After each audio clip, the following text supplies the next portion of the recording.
It's back. Gentleman from New York.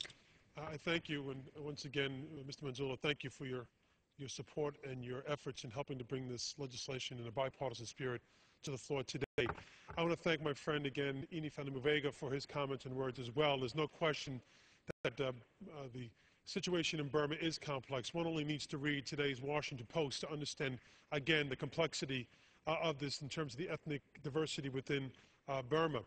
But also in reading that article today, one could also understand that there's incredible turmoil within that country, where there are more child soldiers than any other country in the world today, where every day, daily, young boys are coerced in slave-like conditions into becoming soldiers as young boys and children.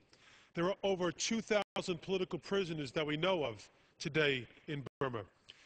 In that same article today, I alluded to the destruction of villages within Burma. Let me just point out that over 3,200 ethnic minority villages have been destroyed by the military junta, forcing 1.5 million people to flee their homes, some to flee the country. In a country where rape is used as a weapon by the military regime against the ethnic minorities within that country. It's documented and well known. Aung San Suu Kyi, if she receives this award this year, will receive the award in the same year that we just gave this to the Dalai Lama, the same award, the gold medal.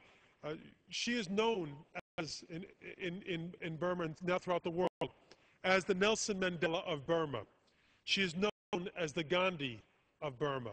I think it's appropriate that this year she share the limelight in some way with the Dalai Lama, who himself has brought attention to the cause of the people of his own land.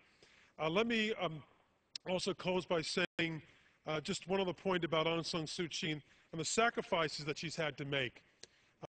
Giving up of her own personal freedom, her opportunity to live in Great Britain or to live elsewhere, maybe in India or elsewhere. She's turned that down to be with her own people who are suffering, to the point where she is not permitted to see her family members because of her involvement in human rights activity. And in 1999, when her husband was dying, the military regime refused to allow him to live with her during that time. And she had to spend those terrible days in isolation from the person she loved more than anyone else, her dying husband. It's also important to note, I think, Mr. Speaker, that Aung San Suu Kyi, as we mentioned before, received the Nobel Peace Prize. But quite frankly, that was done in 1991, a very, very long time ago. Some 16 years ago, she received that award. So I believe that the work that the administration is doing, the work that the First Lady, again, I want to congratulate First Lady Laura Bush for her continued effort in bringing light and attention on this particular issue. I think it's having an effect on the world.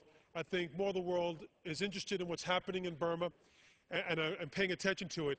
I also would take this opportunity to ask our friends in India to play more of an active role in bringing about a solution, a constructive solution to the issues of Burma.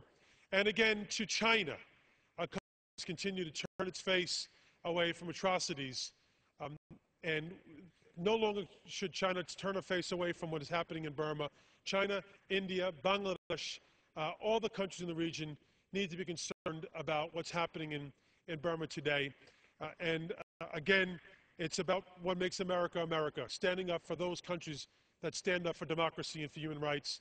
Mr. Speaker, I am pleased to present this legislation to the House floor, and I hope that my colleagues support it. With that, I yield back the balance of